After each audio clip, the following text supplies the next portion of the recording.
এটা এটা হাস্যকর, হাস্যকর, এই দেশের জনগণের জন্য হাস্যকর। বৌমা করিমুলের আব্বার জন্য ভাত করে দাও, ওরে পাশে কাটাবো। আসতেছি আম্মা। বাবা কই গেলে? তাড়াতাড়ি আসো। তুমি আনসার করো। আইতাছি আম্মা। এই নে। করিমুল। যে দাদি। ভাত রাখতে তুমি ভাত দিয়ে আয়।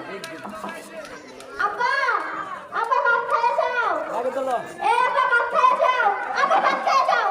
আইছো তুমি ভাত দিয়েছো? কালকে তো বাজার নিয়ে আসি নাই, কি দিয়ে এনেছো?